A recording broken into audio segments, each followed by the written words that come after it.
टेम्पली राज्य में आज राजा भीमदेव ने अपने दरबार में एक वैचारिक सम्मेलन का आयोजन किया था, जिसमें पूरे भारतवर्ष के विद्यालयों के सबसे उत्कृष्ट विद्यार्थी भाग ले रहे थे।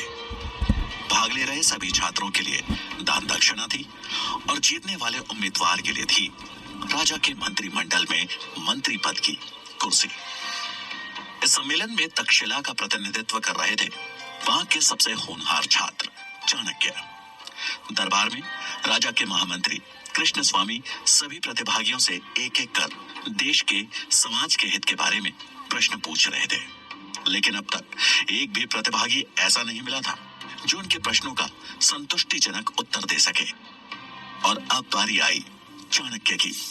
उन्होंने राजा और पूरे मंत्रिमंडल को नमन कर अपना परिचय दिया। उसके बाद वो अपनी शिखा की गांठ को कसते हुए आ खड़े हुए राजा के सामने प्रश्नों के उत्तर देने। उनके चेहरे पर एक शालीनता का भाव था। महामंत्री ने चाणक्य से अपना पहला प्रश्न पूछा, सबसे बड़ा शत्रु कौन? चाणक्य मुस्कुराए और बोले, अहंकार। अहंकार से बड़ा और कोई शत्रु नहीं। वहां बैठे मंत्रीगणों ने चाणक्य की प्रशंसा की। कृष्ण स्वामी ने अगला प्रश्न पूछा, सबसे बड़ा धन क्या है? चाणक्य बोले, विद्या। विद्या ही सबसे बड़ा और अनमोल धन है। उत्तर सुन प्रतिभागियों ने तालियां बजानी शुरू कर दी, लेकिन राजा भीमदेव ने उस उत्तर में कोई रुचि नहीं दिखाई। उनके लिए एक राजा के राजकोष का धन ही सबसे बड़ा धन था। प्रश्नों की श्रृंखला को आगे बढ़ाते हुए महामंत्री ने तीसरा प्रश्न पूछा, सबसे बड़ा वीर कौन? चाणक्य का उत्तर था, दानवीर। चाणक्य का ये उत्तर राजा भीमदेव को चुभ गया। उन्हें लगा मानो चाणक्य उनकी संपन्नता, उनकी वीरता का उपहास कर रहा हो। उन्होंने अपने क्रोध को काबू में करने के लिए राज सिंहासन को कस के पकड़ लिया। चाणक्य राजा की भावनाएं भांप गए, लेकिन बगैर किसी चिंता के भाव को उजागर किए खड़े रहे। वहां बैठे प्रतिभागी और मंत्रिमंडल ने जब राजा को देखा तो वो सहम गए। महामंत्री अगला प्रश्न पूछने ही वाले थे कि राजा भीमदेव ने अपने हाथ के इशारे से उन्हें रोक दिया। राजा के चेहरे पर गुस्सा साफ झलक रहा था। उन्होंने भारी आवाज में कहा, इस ब्राह्मण छात्र से अगला प्रश्न हम पूछेंगे। सभा में सन्नाटा छा गया। सब जानते थे कि अब चाणक्य की खैर नहीं, पर चाणक्य शांत मुद्रा में खड़े रहे। तभी राजा ने कठोर स्वर में पूछा, शास्त्र बड़े या राजा? चाणक्य ने विनम्रता के साथ कहा, महाराज की जय हो। शास्त्र ही साम्राज्य की नींव रखते हैं और साम्राज्य राजा की, इसलिए सबसे पहले शास्त्र। ये सुन राजा भीमदेव से रहा नहीं गया और वो अपनी राजगद्दी से उठ भरे दरबार में चिल्लाते हुए बोले, शास्त्र नहीं, एक राजा सबसे बड़ा होता है मूर्ख। क्या सिखा रहा है तुम्हें तक्षशिला? इतना भी नहीं पता कि अगर राजा नहीं होता तो प्रजा नहीं होती, और बिना प्रजा के तुम्हारे इन शास्त्रों का कोई मोल नहीं है। राजा जितने क्रोध में थे, चाणक्य ने उतने शांत स्वर में कहा, क्षमा कीजिएगा महाराज, लेकिन आप सिर्फ जनता के हैं। जनता है इसलिए आप हैं। ये सुन भीमदेव की आंखें गुस्से में लाल हो गई। उन्होंने तलवार के मूठ पर हाथ रखते हुए कहा, अब तो जैसा साधारण छात्र मुझे बताएगा कि मेरा अस्तित्व सिर्फ प्रजा की वजह से है। अपनी सीमाएं मत भूल, तो खुद एक भिखारी है जो यहां दान लेने आया है। चाणक्य को यह बात चुभ गई। राजा ने सिर्फ उनका ही नहीं बल्कि तक्षशिला का भी अपमान किया था। उन्होंने राजा की ओर देख हाथ जोड़े और उनकी आंखों में आंखें डाल कहा, महाराज, शिक्षा को पूजने वाला छात्र साधारण नहीं होता। वो एक दिन शिक्षक बन निर्माण करता है इस समाज का।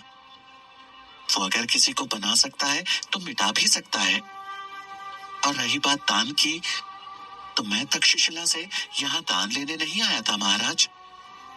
मुझे लगा यहाँ ज्ञान की पूजा होती है, पर मैं गलत था। जहाँ शास्त्रों का मान नहीं किया जाता, वहां मैं एक क्षण नहीं रुकना चाहता। ऐसा कहते हुए उन्होंने राजा को प्रणाम किया और दरबार से बाहर जाने लगे। उन्हें जाता देख राजा ने अपनी तलवार खींच ली और कहा, तुझे जाने की आज्ञा किसने दी? चाणक्य के कदम वहीं रुक गए और उन्होंने पलटकर अपना शीश झुकाते हुए कहा, क्षमा महाराज, अगर मैंने आपके सम्मान को ठेस पहुंचाई हो। ये एक सम्मेलन है और मैंने बस अपने विचार व्यक्त किए। पूरे दरबार में फिर सन्नाटा छा गया। सबके चेहरे पर हवाइयां उड़ रही थी। राजा भीमदेव का क्रोध 7वें आसमान पर था। वो तलवार उठा जैसे ही चाणक्य की ओर बढ़े तो महामंत्री कृष्ण स्वामी हाथ जोड़ उन्हें रोकते हुए बोले, महाराज क्षमा कर दीजिए इस नादान बालक को। इसे ये पता नहीं है कि ये कहां खड़ा है और क्या कह रहा है। आप दयावान हैं, ब्राह्मणों का आदर करना जानते हैं। आप क्यों एक ब्रह्म हत्या का पाप अपने सर पर ले रहे हैं? इसे क्षमा दान दीजिए महाराज। चाणक्य ने भी राजा और वहां उपस्थित सभी लोगों को नमन किया और राज दरबार छोड़ जाने लगे। उन्होंने जैसे ही मुख्य द्वार की ओर अपने कदम बढ़ाए, महामंत्री ने पीछे से व्यंग करते हुए कहा, एक बात और गांठ बांध लो। अगर यही आचरण रहा तो जिस शिखा का दंभ भर रहे हो, एक दिन ना तो वो रहेगी और ना ही उस शिखा को धारण करने वाला शीश। चाणक्य ने इस अपमान का घूंट स्वाभिमान के साथ पिया और लौट आए तक्षशिला। इस बात को कुछ साल बीत गए। भीमदेव के दरबार से निकाला गया तक्षशिला का यह छात्र आज उसी शिक्षा के मंदिर में आचार्य चाणक्य के नाम से प्रसिद्ध था। आज चाणक्य अपने शिष्यों को राजनीति के बारे में पढ़ा रहे थे कि तभी एक विद्यार्थी ने साहस जुटाते हुए उनसे पूछा, आचार्य, आपको उस दिन राजा भीमदेव से डर नहीं लगा? उनके हाथ में तलवार, दरबार में सैनिक थे, लेकिन आप तो निहत्थे थे। चाणक्य मुस्कुराए और बोले, निहत्था कहां था ना मेरे पास मेरा सबसे बड़ा शस्त्र। ये सुन वहां बैठे शिष्य एक दूसरे का मुंह ताकने लगे। चाणक्य ने उनकी विडंबना भांप ली। बोले, बुद्धि, यही मेरा शस्त्र था और है। एक बुद्धिमान व्यक्ति अपनी बुद्धि, चातुर्य और विवेक से किसी भी युद्ध में विजयी हो सकता है, फिर चाहे परिस्थिति कितनी भी बुरी क्यों ना हो। ये सुन छात्रों को यकीन हो गया कि उनके आचार्य कोई साधारण आचार्य नहीं है। चाणक्य अगला पाठ शुरू करते कि तभी उन्हें तुरंत पुस्तकालय में पहुंचने का संदेश मिला। पुस्तकालय पहुंच चाणक्य को वहां आए एक संदेशवाहक से पता चला कि गांधार के राजा आंबी ने बिना लड़े ही मैसेडोनिया के सम्राट सिकंदर के सामने आत्मसमर्पण कर दिया है और अब सिकंदर की नजर संपूर्ण भारत पर है। खबर सुन चाणक्य चकित रह गए और कुछ सोचते हुए वहां उपस्थित आचार्यों से बोले, इसका मतलब तो यह हुआ कि सिकंदर कभी भी भारत पहुंच सकता है। हमें भारत को बचाना होगा और यह तभी संभव है जब भारत अखंड बने। मुझे शीघ्र यह बात मगध के महाराज धनानंद तक पहुंचानी होगी। चाणक्य की बात सुनकर आचार्य मेघनाथ हंसते हुए बोले, आप जानते हैं ना धनानंद कैसा राजा है और भला वो आपकी बात क्यों मानेगा? ये सुनकर चाणक्य ने जवाब दिया, मैं खुद जाऊंगा मगध और अखंड भारत का प्रस्ताव उनके सामने रखूंगा। मुझे विश्वास है कि वो भी भारत को विदेशी आक्रमणों से बचाना चाहेंगे। मेघनाथ बोले, धनानंद सुनेगा और वो भी आपका प्रस्ताव? भीमदेव के दरबार से बचकर निकल आए अपने को भाग्यशाली समझिए। धनानंद के दरबार गए तो मान और जान दोनों से हाथ धोना पड़ेगा। मेरा सुझाव मानिए और केवल अपना काम कीजिए, बच्चों को शिक्षा देने का काम। भलाई इसी में है। ये सुन के चाणक्य हैरानी से बोले, आचार्य, मैं एक ब्राह्मण हूं और ब्राह्मण का कर्तव्य होता है लोगों को सही दिशा दिखाना। अगर राजा धनानंद अपनी दिशा से भटकेंगे तो ये मेरा कर्तव्य है कि मैं उन्हें सही रास्ता सुझाऊं, नहीं तो सर्वनाश के सिवा कुछ नहीं होगा यहाँ। आप अपना कर्तव्य भूल गए हो पर मैं ऐसा नहीं कर सकता। मुझे आज ही मगध के लिए निकलना होगा। चाणक्य को जाता देख मेघनाथ ने ताना कसते हुए कहा, आचार्य, मुझे लगता है ये हमारी आखिरी भेंट है। आप मगध से वापस आएंगे भी या नहीं, इसमें संदेह है। क्यों ना आखिरी बार हम भोजन साथ में करें। चाणक्य उनका प्रस्ताव ठुकरा कर आगे बढ़ गए। उनके जाते ही मेघनाथ मनी मन बोले, इस बार तो ये नहीं लौटने वाला। चाणक्य तक्षशिला से मगध के लिए निकल पड़े और 5 दिन का लंबा सफर तय कर पहुंच गए मगध की राजधानी पाटलिपुत्र। उन्हें नगर में कदम रखे कुछ क्षण हुए थे कि पाटलिपुत्र की जनता पर हो रहे अत्याचार की सच्चाई उनके सामने थी। नगर के चौराहे पर कुछ सैनिक फांसी के फंदे से लटक रहे मृत शवों को नीचे उतार रहे थे। ये देख चाणक्य को समझने में देर नहीं लगी कि उन्हें सामूहिक मृत्यु दंड दिया गया है। शवों को देख के उनके परिजन जोर जोर से रो रहे थे।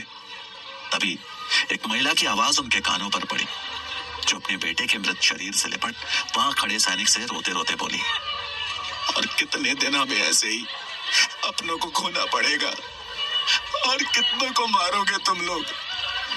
अगर कर नहीं दिया तो क्या पूरी प्रजा को मार दोगे? कहां से लाए हम इतना धन?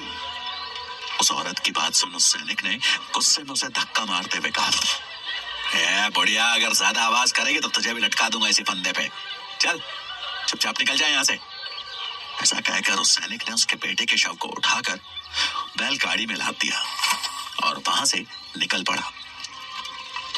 चाणक्य से ये देखा नहीं गया। वो दौड़ते हुए उस औरत के पास पहुंचे और उसे सहारा देते हुए बोले, माँ जी संभल कर।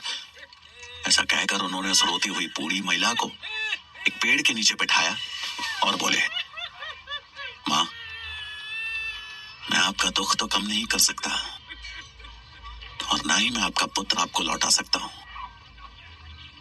लेकिन इतना अवश्य कह सकता हूँ कि शीघ्र ही इन परेशानियों का हल खोज लूंगा। मैं राजा धनानंद के दरबार जा रहा हूँ और वचन देता हूँ कि प्रजा के दुख से उन्हें अवगत कराऊंगा। ये राज्य ऐसे नहीं चल सकता। उन्हें इस समस्या का समाधान करना ही होगा। चाणक्य की बात सुन उस औरत ने आंखों में आंसू लिए ममता भरी नजरों से उनकी ओर देखा और बोली, आज पहली बार तुझे देख ऐसा लग रहा है कि मगध का हृदय अभी भी धड़क रहा है। तूने इतना ही कह दिया, मेरे लिए बहुत है पुत्र, लेकिन वचन मत दे, तेरे अंदर करुणा होगी, लेकिन जिसके पास तू जा रहा है उसका लहू पानी बन चुका है। अनुभव से कह रही हूं ये बात। मेरे पास देने के लिए कुछ है तो बस आशीर्वाद है। चाणक्य ने उनके पांव छुए और कहा, मुझे आपसे बस यही चाहिए था मां, आशीर्वाद दें। उस औरत ने उनके सिर पर हाथ फेरा और चाणक्य दृढ़ संकल्प लिए चल दिए राजमहल की ओर। चाणक्य जब महल पहुंचे तो द्वार पे खड़े द्वारपाल ने उन्हें रोककर पूछा, आप कौन हैं? चाणक्य ने उस द्वारपाल की ओर देखते हुए कहा, मैं तक्षशिला का आचार्य चाणक्य हूं। एक अति आवश्यक कार्य के लिए मेरा राजा धनानंद से मिलना जरूरी है। ये सुन द्वारपाल ने उनसे बड़ी विनम्रता से कहा, अभी महाराज व्यस्त हैं, आप यहीं प्रतीक्षा करिए, मैं महाराज को संदेश भिजवाता हूं। ये सुन चाणक्य वहीं पास में एक स्थान देखकर बैठ गए और राजा के संदेश मिलने की प्रतीक्षा करने लगे। उन्हें प्रतीक्षा करते करते शाम हो गई। वो जब भी द्वारपाल से राजा के बारे में पूछते तो उसका एक ही जवाब होता कि अभी राजा व्यस्त है। चाणक्य को समझ में आ गया कि अब सीधे हाथ से घी नहीं निकलने वाला, उंगली टेढ़ी करनी ही पड़ेगी। थोड़ी देर बाद उनकी नजर कुछ रसोइयों पर पड़ी जो कि महल के पीछे वाले रास्ते से अंदर जा रहे थे। चाणक्य को उनका मौका मिल गया था। उन्होंने अपना भेष बदला और उन रसोइयों की टोली में शामिल हो महल के अंदर प्रवेश कर गए। लेकिन राज दरबार तक पहुंचना अभी भी आसान नहीं दिख रहा था। क्योंकि अंदर एक द्वार पे खड़े कुछ सैनिकों ने सबसे आगे चल रहे रसोइयों को रोककर पूछा, कितने लोग हैं आज? उसने जवाब दिया, आज भी 10 लोग हैं। ये सुन एक सैनिक ने गिनती शुरू कर दी कि तभी चाणक्य का दिमाग तेजी से चलना शुरू हुआ। उन्हें जल्दी उपाय ढूंढना था, नहीं तो वो पकड़े जाते। जिस तीव्रता से उनका दिमाग चल रहा था उसी तेजी से उनकी नजरें भी घूम रही थी। इधर सैनिक की गिनती 6 तक पहुंच चुकी थी। तभी चाणक्य की नजर सामने रखे फूलदान पर पड़ी और उन्होंने चालाकी से उस फूलदान को गिरा दिया। ये देख कतार में खड़े रसोइये उस फूलदान को उठाने के लिए एक साथ झुंड में हो गए। सैनिक की गिनती बीच में रुक गई और इसी मौके का फायदा उठा चाणक्य ने वहां से अपना रास्ता बदल लिया और निकल गए राज दरबार की खोज में। वो एक जगह रुक वापस अपने भेष में आए और कुछ ही देर में वो राज दरबार के अंदर थे। लेकिन ये क्या, राज दरबार में कोई राजसभा नहीं, बल्कि बाहर से आई सुंदरियों का नृत्य चल रहा था। धनानंद नशे में चूर सुंदरियों के नृत्य का आनंद ले रहा था। अचानक उसकी नजर मैली धोती पहने ब्राह्मण पर पड़ी और वो गुस्से में बोला, कौन हो तुम? अंदर कैसे आए? नृत्य वहीं रुक गया। चाणक्य ने अपने हाथ जोड़ बड़े ही शांत भाव से कहा, प्रणाम महाराज, मैं तक्षशिला का आचार्य चाणक्य हूं। धनानंद को चाणक्य का यूं आना अच्छा नहीं लगा, लेकिन उसने अपना गुस्सा शांत करते हुए थोड़ा नरम भाव से कहा, प्रणाम आचार्य, पर ऐसी क्या वजह थी जो आप बिना बताए अंदर आ गए? चाणक्य बोले, मैंने द्वारपाल को संदेश दिया था, लेकिन तभी उनकी बात को काटते हुए धनानंद ने कहा, तो अगर द्वारपाल ना बोलेगा तो आप ऐसे बिना बताए चोरों की तरह चले आएंगे अंदर? कहां गई आपकी शिक्षा? चाणक्य गंभीर भाव से बोले, इस अपराध के लिए क्षमा महाराज, लेकिन मेरा आपसे मिलना अत्यंत आवश्यक था। धनानंद ने अपने आसन पर ही बैठते हुए कहा, ऐसी भी क्या बात करनी है आपको जो आप थोड़ी प्रतीक्षा भी नहीं कर सके? हम भी तो जरूरी काम कर रहे हैं। आपका भाग्य अच्छा है कि हम ब्राह्मणों को नहीं मारते, वरना अब तक ये शीश धरती पर होता। ये कहते हुए राजा धनानंद ने एक गहरी सांस ली और कहा, अब जब आपने इतना साहस दिखाई दिया है तो बताइए, क्या बात करनी है आपको? चाणक्य चिंतित भाव से बोले, गांधार के राजा आंबी ने मैसेडोनिया के सम्राट सिकंदर के सामने आत्मसमर्पण कर दिया है। अब सिकंदर कभी भी भारत पहुंच सकता है। उसको रोकने के लिए हमें अखंड भारत का निर्माण करना होगा और मैं इसी विषय पर चर्चा करने आया हूं महाराज। तभी धनानंद ने चाणक्य को अपने पास आने का इशारा करते हुए कहा, आपको चर्चा करनी है ना, तो यहां पास में आकर कीजिए चर्चा। चाणक्य असमंजस में थे, लेकिन राजा की आज्ञा का पालन कर पहुंच गए उनके पास।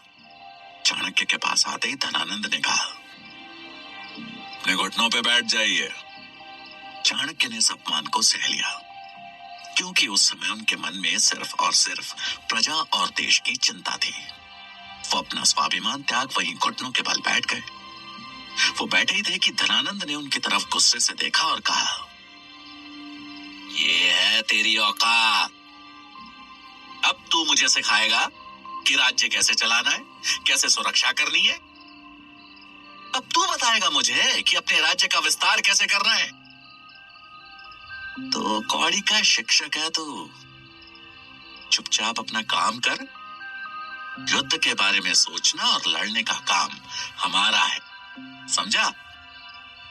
ये सुनते ही चाणक्य बोले, क्षमा महाराज, मेरी शिक्षा ने मुझे यही सीख दी थी कि ये राज्य जितना आपका है उतना ही हम सबका।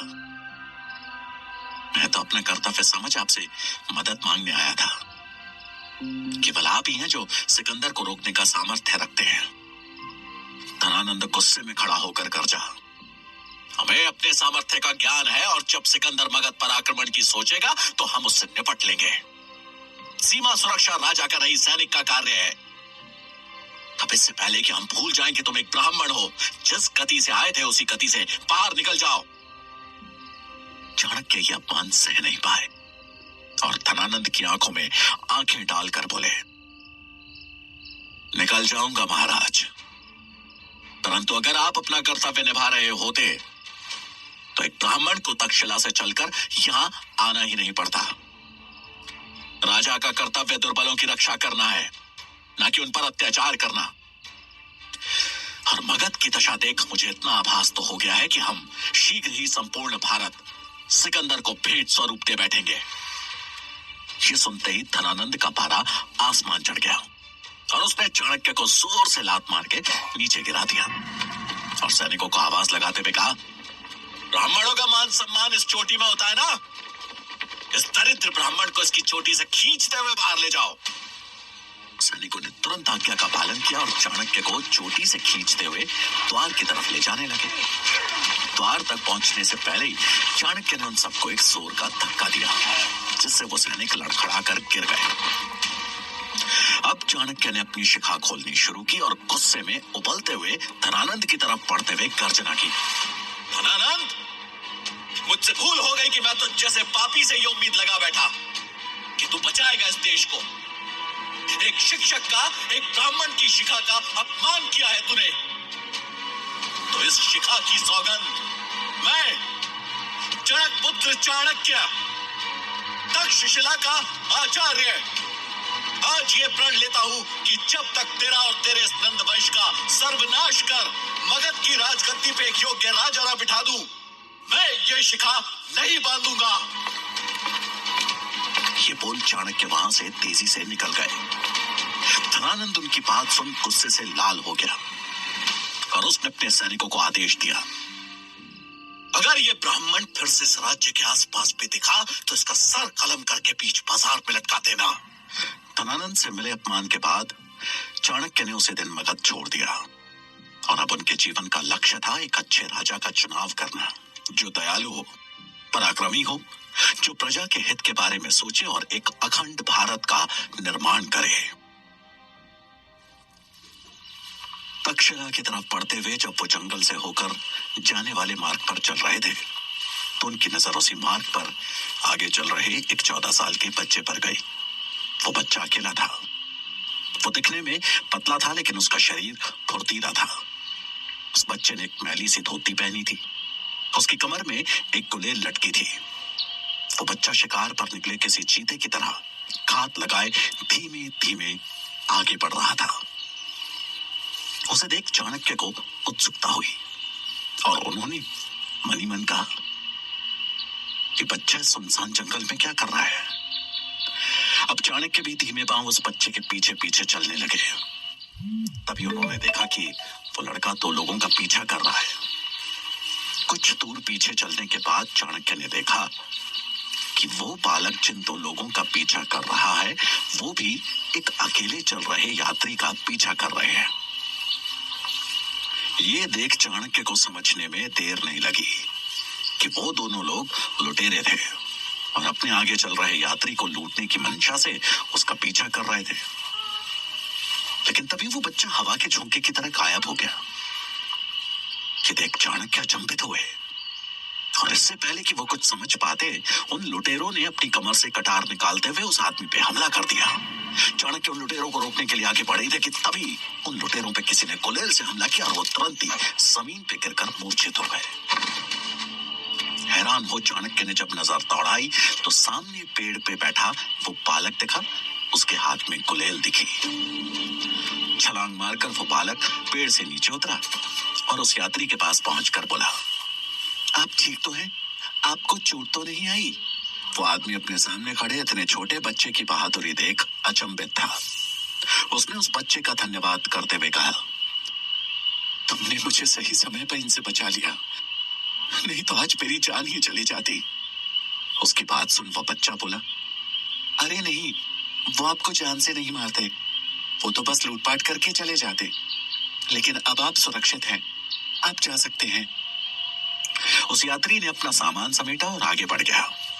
चाणक्य वहीं खड़े हो सब देख और सुन रहे थे और फिर उनकी नजर उन लुटेरों पे गई जो अभी भी जमीन पर मूर्छित पड़े थे। बच्चे की नजर जब चाणक्य से मिली तो उसने उनके चेहरे के भाव को पढ़ते हुए तुरंत कहा, आप चिंता मत कीजिए, इन्हें कुछ नहीं हुआ है। थोड़े समय बाद ये उठ जाएंगे, पर तब तक वो यात्री दूर पहुंच चुका होगा। ये बोलकर वो बच्चा जाने लगा तो चाणक्य ने उससे पूछा, तुम्हें कैसे पता कि इन्हें कुछ नहीं हुआ? बच्चा बोला, क्योंकि मैंने उन्हें ऐसी जगह मारा है जिससे वो सिर्फ मूर्छित हुए हैं, उनको कहीं चोट नहीं लगी है। उसने फिर उन लुटेरों की तरफ देखते हुए कहा, ये लोग भी विवश हैं, पर इसका मतलब ये तो नहीं कि चोरी करें। मेरे लिए वो यात्री और ये दोनों समान हैं।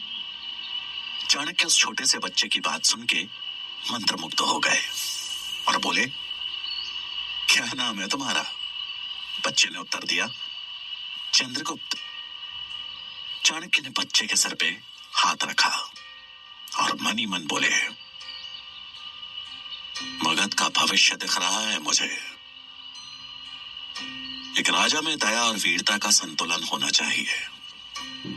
मनुष्य को उसकी प्रकृति के अनुसार पहचानने की नजर होनी चाहिए, तभी वो न्याय कर सकने में सक्षम होता है।